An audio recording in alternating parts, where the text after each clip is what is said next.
up, guys? Happy Tuesday. Hopefully we're feeling good after yesterday's support your local box workout. I know that one was a doozy. Just finished it up, and as you can see, yeah, it was hard. Anyways, today, guys, we have a good little workout for you, something a little bit different. But to get started with our warm-up, we're going to start off with a 2 to 3 minute run. Okay, so you can jog. If for some reason you can't jog, if you need to do something else, that's totally fine, guys. You can do 3 minutes. You can just slow burpees. You guys could do some air squats, push-ups, something along those lines. Just get moving for 3 minutes, right? Just get some blood flow. After that, guys, we're going to go into 2 sets. You guys, you have some 30-second stations, starting off with some dive bombs. So 30 seconds of dive bombs. With those guys, we've done these before. We did them last week. But these are really good just to kind of get your shoulders, triceps, everything in the upper body nice and warmed up for pressing. But when you do this, what's going to happen is you guys are going to get into a position very similar like down dog almost. And then you're going to basically dive through. You'll notice my elbows drop. And as I do so, I'm going to go into Cobra. And then once I do that, I'm then going to go back. And I'm going to press into that down dog position. So again, going back down and then back up. Okay, so again, 30 seconds of those. If we need to, we can always go to the knees, guys, and make these a little bit easier. You're just going to bring your hands slightly out in front, feet off the ground, dive through, press up, come down, press back. Okay? Again, we're just trying to open that shoulder, kind of pressing the full range of motion as we do so.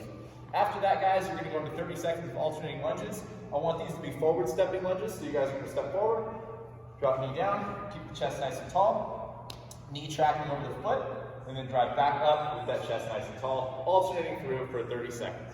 From there, guys, you have 30 seconds of plate taps. You guys can also use your dumbbell for these. All you're gonna do with that is just tap your feet to your dumbbell. So we're gonna start here, start there, and just tap. And just 30 seconds, kind of getting everything in the lower half nice and warmed up, those calves, Achilles, for jumping and running. From there, you're gonna do 30 seconds of good mornings. You guys can use your odd object, you can use a dumbbell, kettlebell, however you want to do this. Place it on your back like so. And then from there, guys, feet underneath the shoulders or underneath the hips. Unlock those knees, push the hips back. Squeeze your butt and extend. Okay, so again, you guys can go through 2 sets of that before getting into your workout today. All right, so again, that's going to be warm up for today, guys. All right, guys, our workout today. Here's what we have going on. I named this one All Things Explosive because the idea behind today is that we're basically going really hard and then recovering, right? So I love workouts like these, especially for at home, because they force us to push really, really hard and then obviously take some time to recover after. Personally, I think I get more out of workouts like this.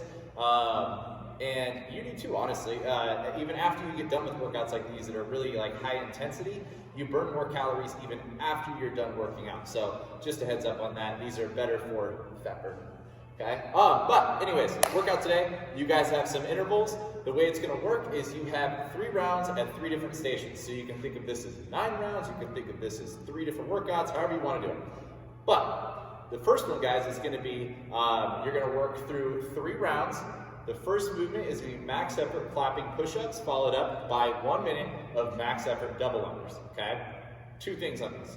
The clapping push-up, guys, it's intended to be explosive. I don't expect you to get like 50 reps or something like that. However, we do want to be explosive, right? So as soon as we lose that and we just collapse on the floor, at that point we are done. At that point I want you to move into your 1 minute of max double unders, okay?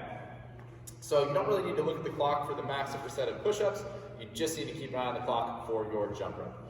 That being said, with your push-ups, guys, the scaling option for that would be to go to the knees and continue to do clapping push-ups. However, if that's just not in the cards, if we don't have that kind of upper body strength, that's no problem.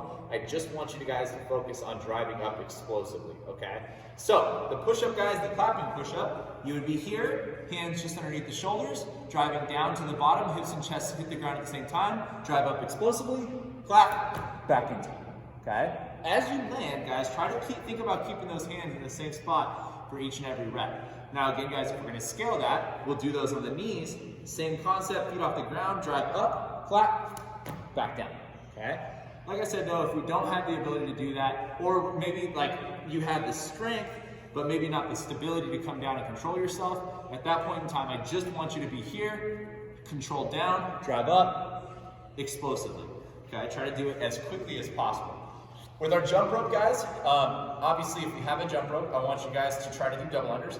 If we do not have double unders, today is a fantastic opportunity for you guys to practice, okay? It's a minute. It's not a matter of reps. There's no measure to this workout. I want you guys to take this opportunity to practice some depths, right?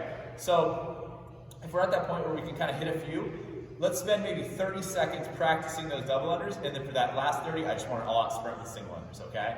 So again, no more than 30 seconds of practice, followed up by 30 seconds of just intense single unders. Now, you're gonna rest 2 minutes after each round, okay? Each round, so you're doing 3 rounds of that first workout, 2 minutes of rest between rounds. After we get done with those 3, you're then gonna go right into the next workout. Okay, so again, you get your 2 minutes of rest after that third interval, and then you're gonna start the second portion of the workout, which is gonna be 3 rounds. You're gonna do a max effort set of jumping lunges, immediately followed by a 1-minute run. So 30 seconds out, 30 seconds back. We heard a lot of complaints last week about people not being able to measure the distance they run. 2 options with that, guys. One, just grab your phone and jog out. Right, that's all you got to do, and then you can track it on your phone. There's plenty of apps that you can do that with. I would suggest doing that, guys, if you haven't already done so. Just do it in your first warm-up. You got 2 to 3 minutes of running anyway, so just jog out and figure out your distances and mark them with something, whether it be a little sticker or, I don't know, maybe a little rock you put on the curb, something along those lines, guys, just so you have some point of reference. But again, it's a minute, so you guys can run out for 30 seconds, run back. So again, that's going to be the way it works for that. The jumping lunges, guys, there's no weight with that. We just want to put in a really hard set, right? I understand we may not be able to go to a failure, but trust me, we'll get to that point, that threshold with the jumping lunges, where we're going to start feeling a serious burn in our behind. All right, so again, once that happens, immediately go on your run. That jog, guys, I don't even want to call it a jog, I want to call it a run. It should be about a 75 to 80% effort run, okay? Don't fully sprint for a minute, because then we're going to have a really difficult time to get back into our next round. Make sure that we have time to recover for those following sets, and that's why I say about 75 to 80% on that running. But the jumping lunges, guys, just try to think as we do these, we're trying to keep our chest nice and tall. Our hip is directly below us, or I'm sorry, our knee is directly below our hip. And then as we jump, we're going to jump straight up. We're not going to jump forward, we're going to jump straight up, and we're going to land on our other side in that same position. Knee tracking over the foot, chest nice and tall. Again, knee underneath the hip on the other side. So you're just going to alternate through, jumping for a total of 30 seconds. Now, if we have any knee pain, guys, don't bash your knee into the ground. I would suggest maybe putting a pad down like this. If you have one, if you don't, not a big deal. You can place an ab mat. Or if we feel some serious pain from these, you guys can just do alternating lunges. Pick a rep scheme though, guys, that's going to keep you kind of getting to that failure or close to it, all right? So again, that's going to be the second portion. 3 total rounds, 2 minutes of rest between. Our final 3 rounds, guys, you're then going to go into a max effort set of diamond push-ups, followed up by another 1-minute set of double unders. Okay, 2 minutes of rest, of course, after that. But with our diamond push-ups, guys, you're going to have hands together. Think of your index fingers and thumbs touching together. And then we're going to drive down with our elbows in a neutral position, come back up in that same position. So the thing we're trying to avoid here is we definitely don't want our elbows flaring out to the side. We want to think about keeping the elbows kind of in line with everything else, nice and neutral, coming back at a 45-degree angle, like a normal push-up, right? So that's going to allow us to use that tricep correctly. When we drive the elbows out, we have a tendency to use our elbows, and it can create some pain, almost like that tendonitis type feeling in those elbows or surrounding that area, okay? So again, just think about elbows in a neutral position as we come down, all the way, pressing up and through. We definitely don't want to come out. Okay, so that's going to be for the diamond push-up. Same concept applies, guys. If we need to scale that, of course we go to the knees. Okay, doing those on the knees, you're going to be able to get more reps in for sure, which is just going to burn out those triceps a little bit more. All good. Either way, like I said, it's a fantastic workout, fantastic opportunity for you guys to be explosive, practice some of this stuff, because it does carry over a lot into everything that we do on a daily basis, including CrossFit, right? A lot of what we do is explosive. This is going to kind of help out with that. So again, guys, that's going to be workout for the day. Get after this one. It's a fun one. It'll definitely leave you sweating quite a bit after you get done. But okay, guys, workout's done. Let's talk about our finisher today. Our finisher, we got some core work for you. Quite a bit of core work, actually. And the way this is going to work is we're going to do some Tabata-style ab workouts, okay? So the way this is going to work, if we're unfamiliar with Tabata is 20 seconds of work, 10 seconds of rest over the span of 8 total rounds of 4 minutes. But today's is going to be a half Tabata, which means you're going to work at 2 minutes at each station, 20 seconds on, 10 seconds off. So 4 rounds essentially at each station you do. We're gonna start off, guys, with half Tabata of Russian twists. So you guys can use weight if you would like. If you have a dumbbell at home, kettlebell at home, you can use that. Those are definitely really good objects to use for this. But the way you can do this is you can hold your dumbbell out in front, just like so, and then all we're gonna do is we're gonna hold that dumbbell. You can hold it here like this, hollow position, chest nice and tall, and we're just gonna rock back and forth. Whole idea here, guys, is that we're just moving through it for a total of 20 seconds and then resting 10. After you're done with those Russian twists though, so again, we're going 20 seconds on, 10 seconds off, 20 seconds on, 10 seconds off, 20 seconds on, 10 seconds off, 20 seconds on, 10 seconds off with Russian twists. Once we're done with that, we're then gonna go into our Tabata straight body ceiling reaches. So these guys, we've done these before, fantastic movement for abs in general. Laying down on the ground, straight legs, straight arms up ahead, so we're reaching as high as we can. And as we drive up, we're going to drive straight up, really thinking about folding ourselves forward and not necessarily getting our mid-back or low back off the ground. We're just trying to reach up and really utilize those top abs in this movement. Okay, so we're just reaching up straight for 20 seconds on, 10 seconds off, 4 rounds. After that, we have Tabata leg lifts. So our Tabata leg lifts, guys, the way you're going to approach these, legs straight out in front, hands on the ground. All we're going to do is we're going to raise your legs up, back down.